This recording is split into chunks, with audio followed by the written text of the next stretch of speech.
અનસોલિડ ફૂડ્સમાંથી હું છું મીતા. ઉનાળો હવે શરૂ થઈ ગયો છે અને ઉનાળામાં શિયાળા જેવા ભરપૂર લીલા શાકભાજી પણ નથી મળતા.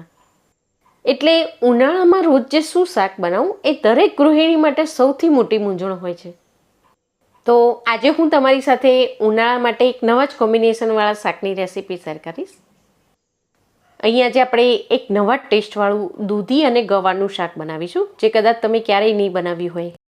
ગુવારનું શાક બનાવીએ તો મેળવણ તરીકે હંમેશા આપણે તેમાં બટાકા જ નાખતા હોઈએ છીએ, પણ એ બટાકાની બદલે જો તમે દૂધી મિક્સ કરશો તો આ બંનેનું કોમ્બિનેશન ખૂબ જ સરસ લાગે છે. આ દૂધી છે એ થોડી ઠંડી હોય છે, એટલે શરીરમાંથી થોડી ગરમી પણ દૂર કરી દે છે. અને બટાકાની બદલે દૂધી મિક્સ કરશો તો એનાથી શાક પણ થોડું પચવામાં વધારે હલકું બની જશે. અહીં મેં 200 ગ્રામ જેટલો ગુવાર લીધો છે અને 100 ગ્રામ જેટલી દૂધી લીધી છે. ગુવાર જલ્દી ચડી જાય એટલા માટે એને મેં અહીં થોડુંક ઝીણું સમારી લીધું છે અને દૂધી ગળી ના જાય એટલા માટે એને મેં થોડીક મોટી સમારી લીધી છે. આ શાક છે એ આજે આપણે પ્રેશર કુકરમાં બનાવીશું. અહીં મેં 1/4 કપ અરાઉન્ડ 4 ટેબલસ્પૂન જેટલું તેલ લીધું છે. તેલ ગરમ થઈ ગયું છે, તેમાં હું અડધી ચમચી જેટલી રાઈ એડ કરું છું. ગુવાર છે એ પચવામાં થોડું ભારે હોય છે, એ જલ્દી પચી જાય એટલા માટે વઘારમાં આપણે અડધી ચમચી જેટલો અજમો પણ મિક્સ કરી દઈશું.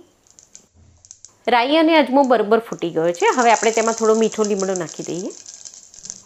એની સાથે અહીં આપણે બારીક સમારેલું એક લીલું મરચું અને 1 ચમચી જેટલી આદુની પેસ્ટ પણ નાખી દઈશું. આમાં જો તમારે લસણ મિક્સ કરવું હોય તો આની સાથે જ લઈને તમારે અત્યારે જ સાંતળી લેવાનું. 2 પિંચ જેટલી હિંગ એડ કરી દઈએ.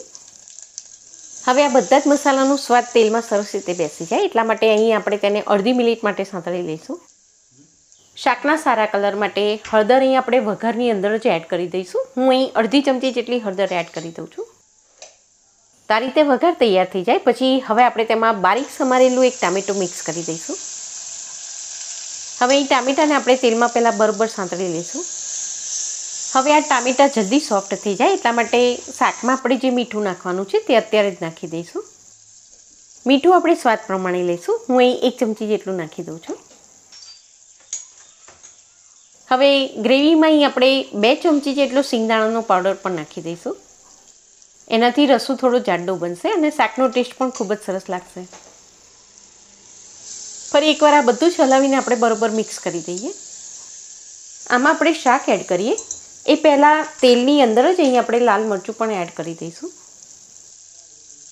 તો મરચું આપણે સ્વાદ પ્રમાણે એડ કરીશું. અહીં મેં 1.5 ચમચી જેટલું મરચું લીધું છે.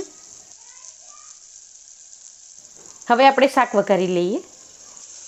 તો શાક માટે દૂધી અને ગવાર તમારે અહીંયા બંનેનું પ્રમાણ એક સરખું રાખવું હોય તે પણ રાખી શકો છો અને તમારા ટેસ્ટ મુજબ થોડો પ્લસ માઇનસ કરવો હોય તે પણ કરી શકો છો. શાકને આપણે ગ્રેવીમાં બરાબર મિક્સ કરી દઈએ. તો આજે અહીં આપણે કુકરમાં શાક બનાવી રહ્યા છીએ એટલે આમાં પાણી આપણે જરૂરિયાત મુજબનું નાખીશું.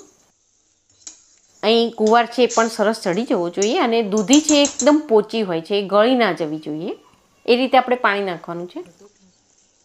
તો અહીં મેં અડધો ગ્લાસ કરતાં પણ થોડુંક ઓછું પાણી આમાં એડ કરી દીધું છે.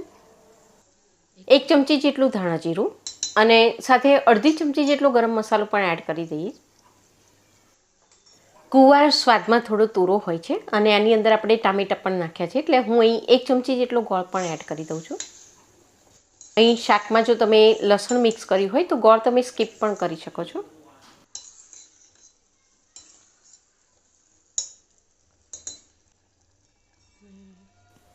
હવે શાકને ઢાંકીને આપણે 3 થી 4 વિસલ બોલાવી લઈશું. શાકને આપણે મીડિયમ ફ્લેમ પર જ થવા દઈશું.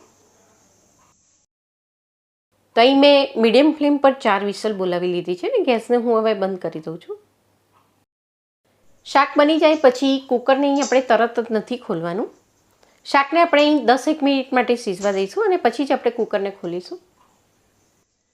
આ શાક તમે પ્રેશર કુકરમાં બનાવતા હોવ ત્યારે ખાસ એક વસ્તુનું ધ્યાન રાખવાનું કે પાણી આમાં જરૂરિયાત કરતાં વધારે નહીં નાખવાનું.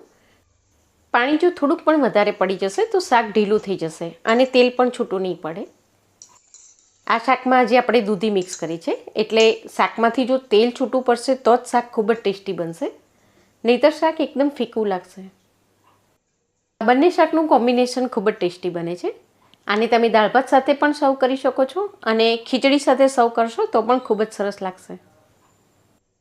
તમે ડાયાબિટીસના દર્દી હોવ કે પછી જૈન હોવ, કોઈ કારણસર તમે બટાકા ના ખાતા હો તો બટાકાની બદલે આ રીતે દૂધી મિક્સ કરીને પણ તમે શાક બનાવી શકો છો.